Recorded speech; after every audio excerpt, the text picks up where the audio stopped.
आज Doubtnut app download करें। Doubtnut पर अपने सभी गणित, रसायन विज्ञान, भौतिक विज्ञान और जीव विज्ञान के डाउट्स का करो सफाया। बस प्रश्न की फोटो खींचो, एक ही प्रश्न को क्रॉप करो और तुरंत वीडियो सोल्यूशन पाओ। अभी डाउनलोड करें।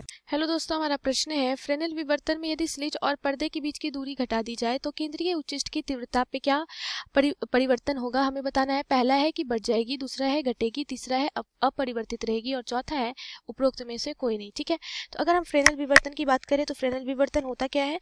तो विवर्तन की घटना को सिद्ध करने के लिए दो वैज्ञानिक फ्रेनेल और फ्रॉनहोफर ने अपनी अपनी अलग अलग प्रायोगिक व्यवस्था बनाई थी। ठीक है, अगर हम बात करें फ्रेनेल विवर्तन की तो इसकी अगर हम प्रायोगिक व्यवस्था देखें तो किस प्रकार थी कि एक उन्होंने स्लिट लिया जिसमें उन्होंने ए चौड़ाई का द्वारक बनाया। ये जो द्वारक है ये कितनी की थी, ए चौड़ाई की। ठीक है, ये दूरी एक की थी। अब यहाँ से एक स्लिट से एक निश्चित दूरी पे उन्होंने एक पर्दा लगाया। ठीक है, और यही मुख्य अंतर था फ्रेनेल और फ्रॉनहोफर विवर्तन में कि फ्रॉनहोफर ने स्लिट से पर्दे को बहुत अधिक दूरी पे रखा, लगभग अनंत दूरी पे, जिसके कारण उन्हें एक उत्तल लेंस का प्रयोग करना पड़ा था। ठीक है, लेकिन फ्रेनेल वैज्ञानिक ने जो अब अपनी प्रायोगिक व्यवस्था बनाई थी उसमें स्लिट और पर्दे के बीच की दूरी को उन्होंने नियत रखा था, मान लो कि डी दूरी पे रखा है। ठीक है, अब यहाँ पे विवर्तन की घटना देखी गई तो यहाँ पे एक वर्णिक प्रकाश स्रोत का उपयोग किया गया, जिसमें क्या हुआ कि जब ये प्रकाश तरंगे उत्सर्जित हुई तो ये स्लिट के किनारे से विवर्तित हुई। ठीक है, और विवर्तित होने का मतलब है कि प्रकाश की मुड़ने की घटना। ठीक है,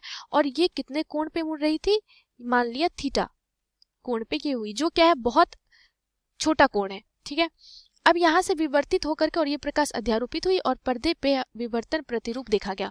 और किस प्रकार का विवर्तन प्रतिरूप देखा गया, वो था कि अगर हम पर्दे के केंद्रीय भाग की बात करें तो केंद्र की जो प्रकाश तरंग की जो तीव्रता थी, फ्रिंज जो थी, वो सबसे अधिक चौड़ाई और सबसे अधिक तीव्रता का प्राप्त हुआ और तीव्रता फिर पर्दे के ऊपर और नीचे वाले भाग में क्रमिक रूप से घटता चला गया। ठीक है, अब यहाँ पे हमें बोला जा रहा है कि अगर हम बात करें केंद्रीय उच्चिष्ट की तीव्रता की, कि अगर हम स्लिट और पर्दे के बीच की दूरी को घटा रहे हैं, मतलब ये स्लिट और ये पर्दा है, इनकी बीच की दूरी को अगर हम घटा रहे हैं तो जैसे जैसे ये पास आते जाएगा, ठीक है, जैसे जैसे ये पास आते जाएगा वैसे वैसे तो केंद्रीय उच्चिष्ट जो है ये आपका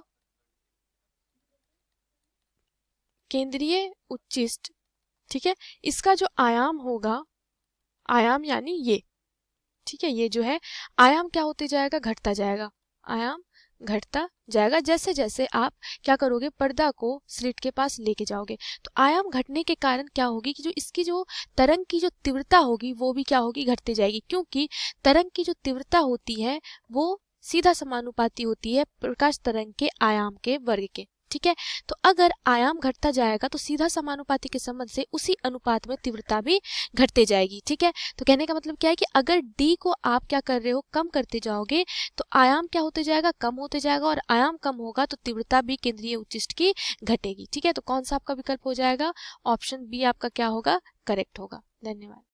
कक्षा 6 से 12वीं से लेकर नीट, IIT, JEE वो एडवांस के लेवल तक 1 करोड़ से ज्यादा छात्रों का भरोसा। आज ही डाउनलोड करें डाउटनेट ऐप या व्हाट्सएप करें अपने सारे डाउट्स 8400 400 400 पर।